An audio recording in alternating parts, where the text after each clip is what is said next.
Okay, so this video is going to show us how to use GoodReader.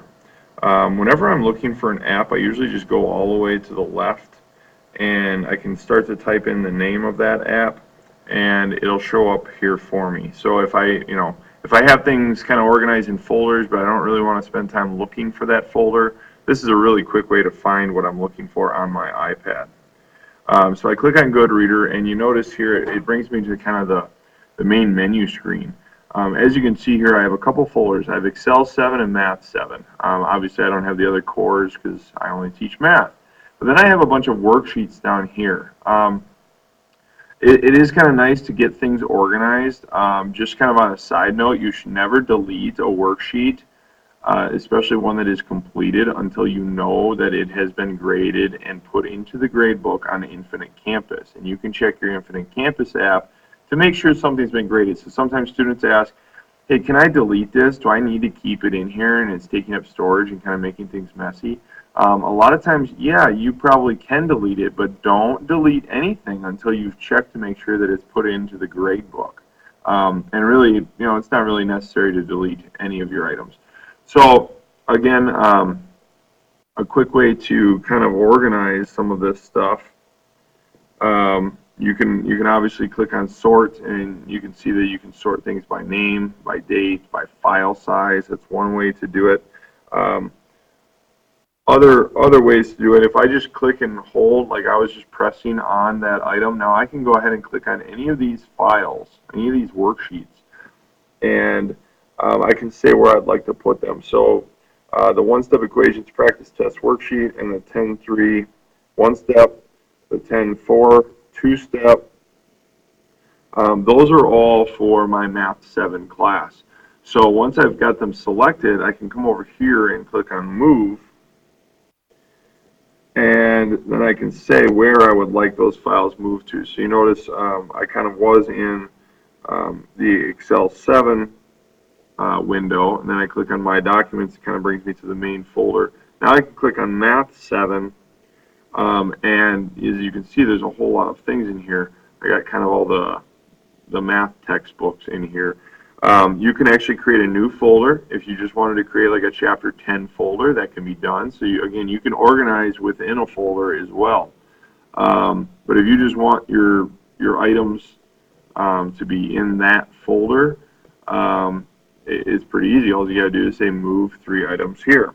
If I click on that, then they're going to disappear out of this main home screen. It kind of cleans things up a little bit. Now I can find them still just by clicking within Math 7. Well, actually, I'm going to say over here that I'm done, so that way I'm not selecting things anymore. And now I'm actually navigating, so I can click on Math 7. It's going to bring me inside. So now you can see that I have all my textbooks in here. Again, a nice way to kind of organize all the chapters of your math textbook into your iPad so you can find things easily.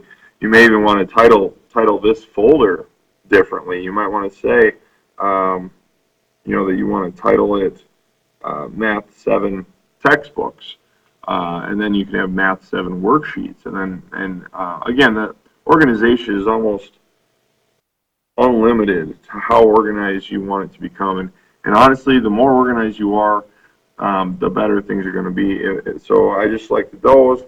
Okay, I want to move them into the Excel 7 class. Maybe I'll make a new folder in there, and I'll call that folder Excel 7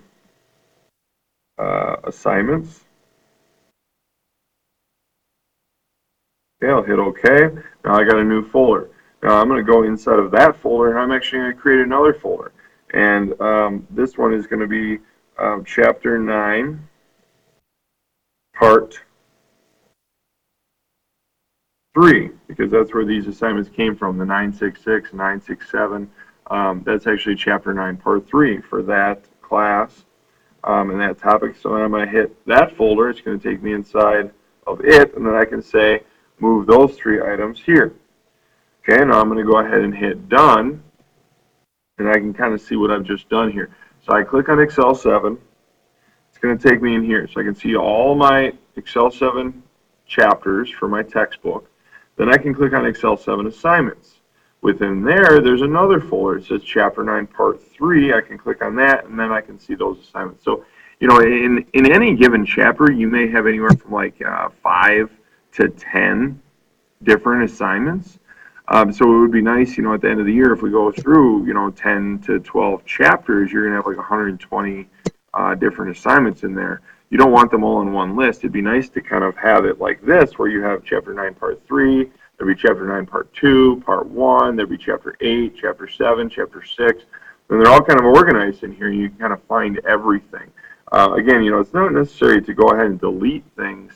More importantly, it's better to organize things. Okay, so again, this video is just kind of about GoodReader and how to get organized.